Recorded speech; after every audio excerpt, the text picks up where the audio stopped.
I'm Jamie Kale Miller of Pandora Astrology here in Berkeley, California, and with me is... Hi, I'm Julia Mikos, also from Pandora, and joining in from San Francisco with Luna. Puppy Luna. I love that little puppy.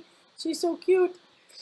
So today we wanted to talk with you about how Jupiter is going to close out this year by finishing several transits that have been cooking all year. Jupiter this year has been moving in and out of a sextile with Neptune. It's going to make its final aspect to Neptune in October, and also Jupiter's been conjuncting Pluto off and on over the year. It's going to make its final conjunction to Pluto in November, and then the moment we've all been waiting for, Jupiter is going to meet up with Saturn in December. And I said in a video a while back that this might feel like a bookend to the pandemic hot degree. And the reason that it might feel that way is that the pandemic hot degree happened at 22 degrees of Capricorn. Saturn has been dipping in and out of Aquarius and is now about to leave Capricorn for good and move into Aquarius, upon which I think we're going to feel like the pandemic hot degree expires, and it might feel like things lighten up around here. And wouldn't that be nice if it's true? So, I want to show you all these things happening in the chart. And so here we are. The chart is set for October 1st. And as we move it along to October 11th, right here we see Jupiter is at 18 degrees of Capricorn, sextiling Neptune precisely. And this is the final pass. We called this one Ethics plus Compassion equals Joy.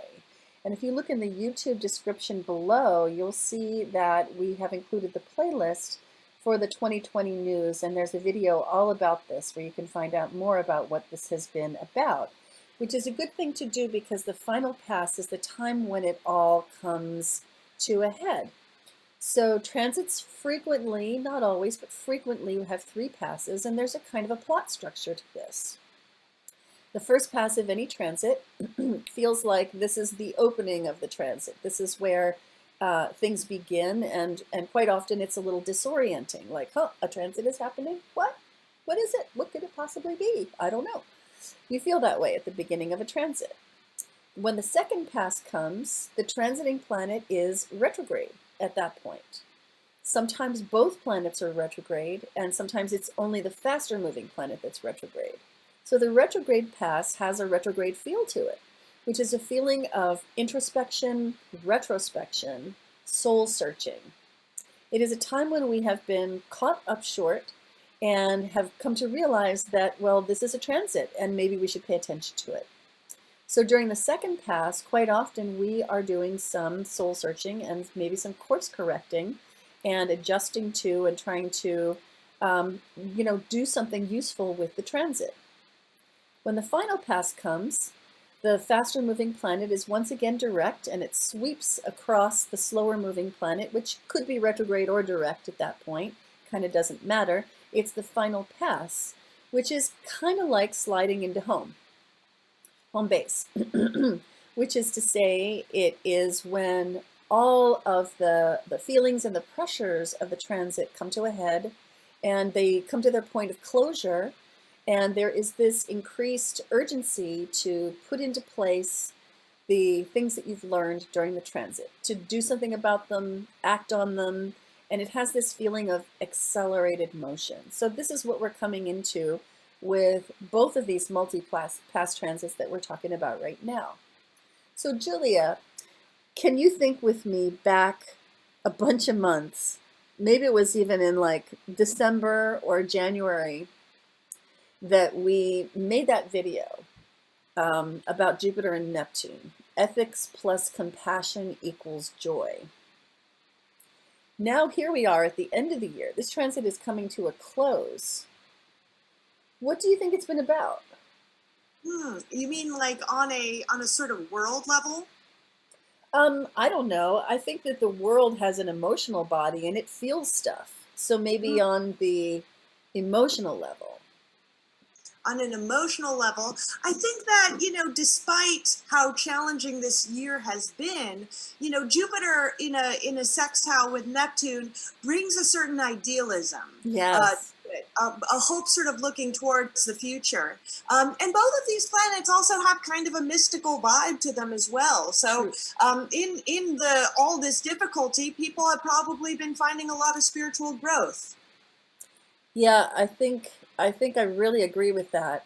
There's something about the quality of Jupiter and Neptune that when they are stressing each other out, when they get together by a hard aspect, like a square or an opposition, not like the sextile, they can really take it too far. It can Oh be very yeah. ungrounded idealism. It can be, like hoping for the impossible, like tilting at windmills.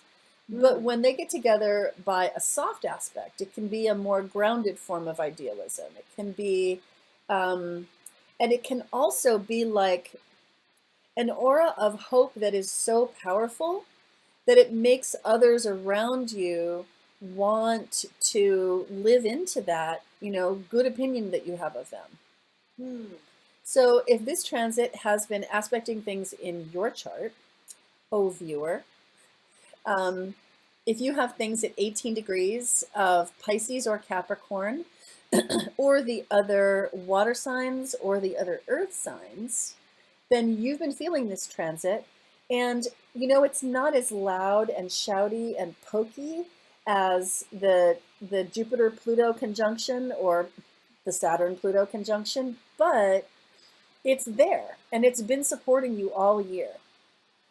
And you can draw on it, right? You can still draw on it as it's coming to a close, and this could be the most powerful use of it yet.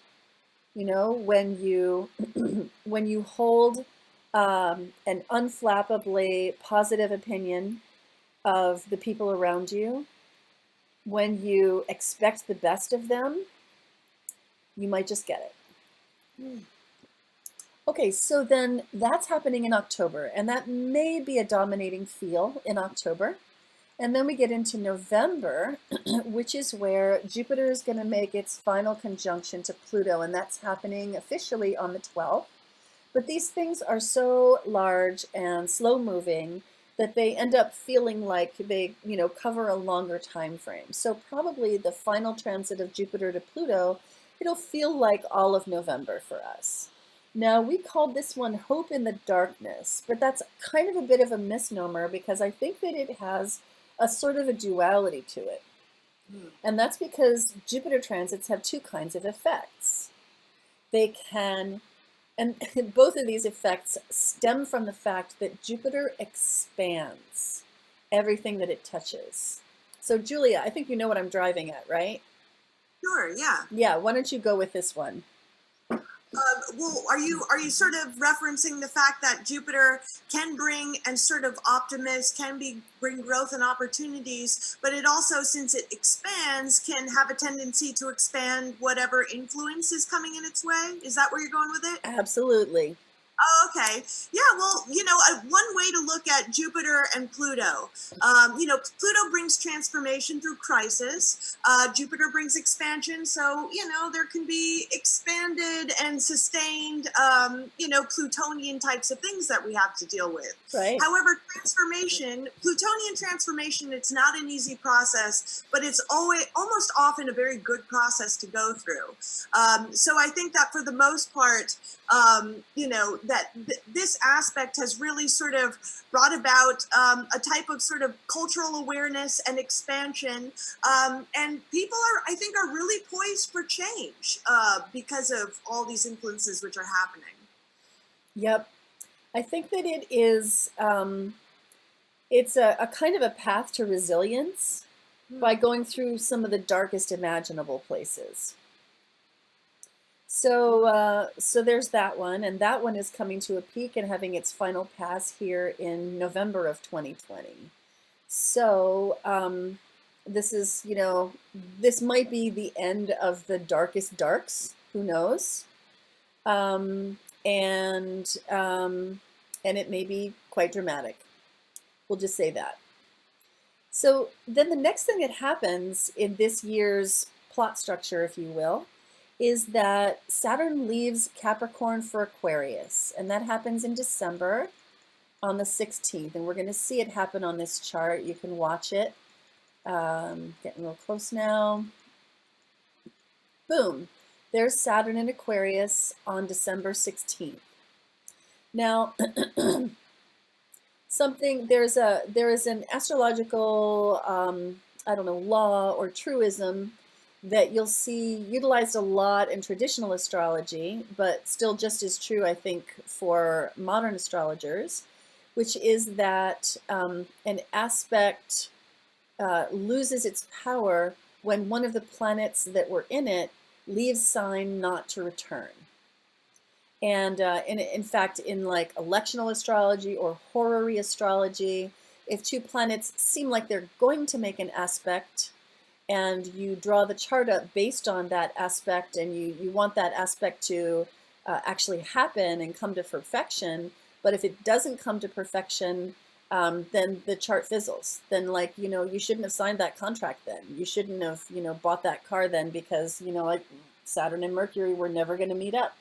So, so there's something about changing signs. The signs, they have this hard barrier between them. And when a planet changes signs, then it's all the activity that it did in the previous sign kind of not gets erased, but it sort of expires, and the planet is moving on. And so Saturn is going to do that. And so for this reason, I think that the mood is going to shift pretty strongly there in the middle of December as Saturn moves into Aquarius, and away from a Capricornian mood and towards an Aquarian mood. Now that sounds like an unmitigated good. I don't know that it is. I don't know that it's that simple. But I do think that some of the feeling of oppression and heaviness and authoritarianism and no exit that we've been having with the pandemic hot degree is going to begin to fade pretty strongly at that point. So, Julia, I know a bit about how your mind works, and I'll bet that you started to already get ideas when I said that it sounds like Saturn leaving Capricorn for Aquarius is an unmitigated good, but it isn't necessarily that simple. So I wonder if you have thoughts about how that, might feel as we make that shift. I think it's going to be very good in terms of getting, really getting some momentum out of the coronavirus issue in of itself. Mm-hmm. This coronavirus has had, these are very, very complex things, and it's had some very lasting probably effects on the economy. It's not like next year is like, woo, everything, but I do think that in terms of making forward progress outside of getting sort of through this as a culture will definitely happen early next year. That's really good to hear. Yeah. It's undoubtedly going to be slower than anybody wants. But some traction would be good. Yeah, for sure. I mean, even when Saturn jumped into Aquarius for a little while this year, I mean, it brought down, there was visibly, like it did bring down the numbers for a little while. So I do think that its link in Capricorn has had an effect, a direct effect with coronavirus. So that's good. But shifting into Aquarius doesn't necessarily make everything better right away. Sure. Because if Capricorn can radiate this quality of not just authority, but authoritarianism, then Aquarius, it has its own form of bad behavior, which is like, revolution, and not always in the most comfortable way. So, I think December's going to be messy. And that may not sound like news because it's been a messy year.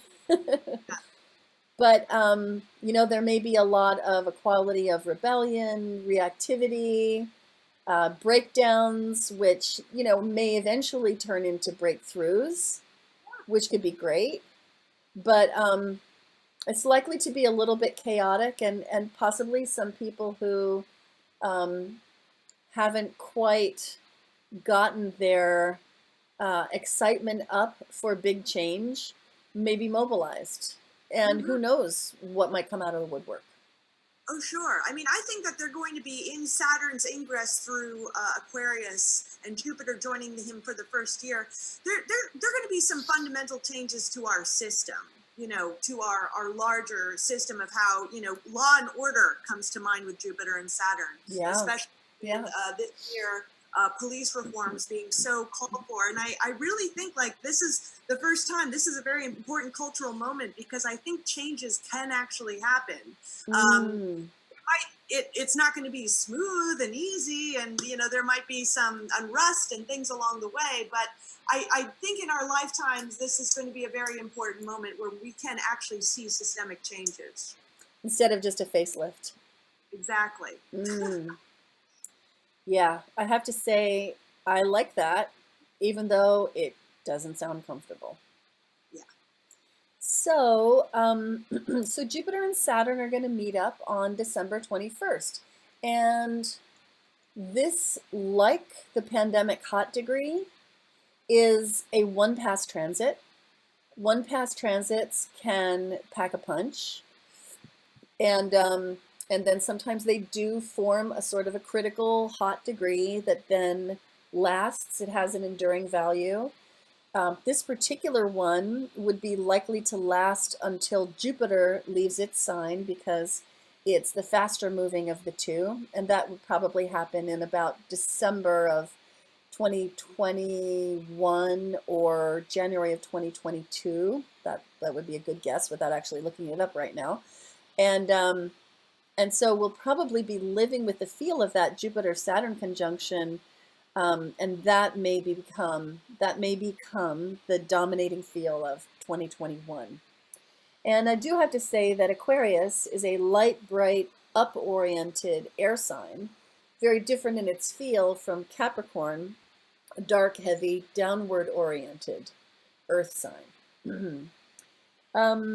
I wonder, Julia, if you have any thoughts about. Oh, and I've actually got a name for this new critical degree that's going to come into existence in December, and that is wisdom attained on delivering through delivering on your promises.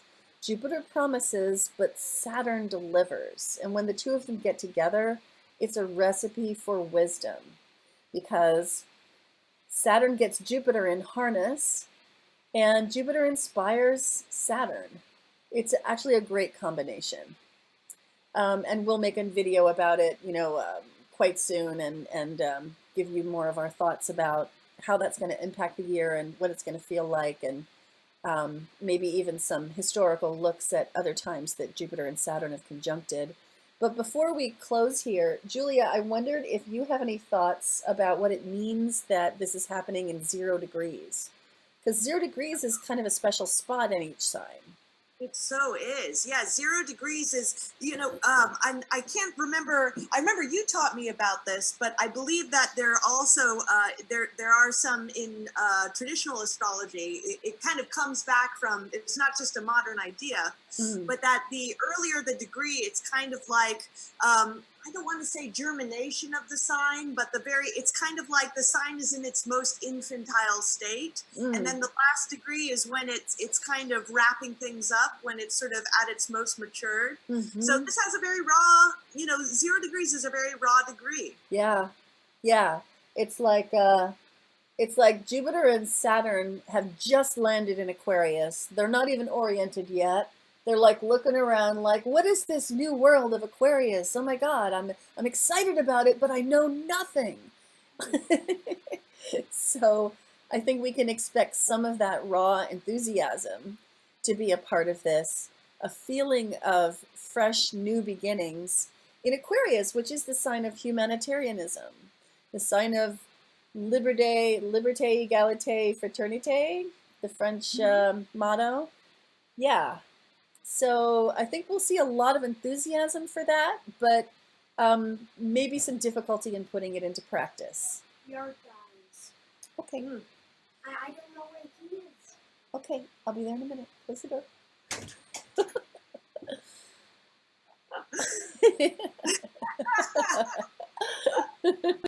All right. I think we're done with this video, Has Julia. come in for video today. Yes, indeed. Lots of juveniles. Your dog and my kid. All right. But I think we're done with the video. Thanks for joining us today for this video, folks. We love making them for you. You can find this on our YouTube channel, Pandora Astrology. You can always find the news of the month on our website, pandoraastrology.com/monthly forecast or /horoscope if you enjoy that. And also we're going to pop this into our 2020 astrology news playlist on YouTube so that you can see it there with the other videos that it's connected to. And we'll see you around the cosmos. Bye. Bye-bye.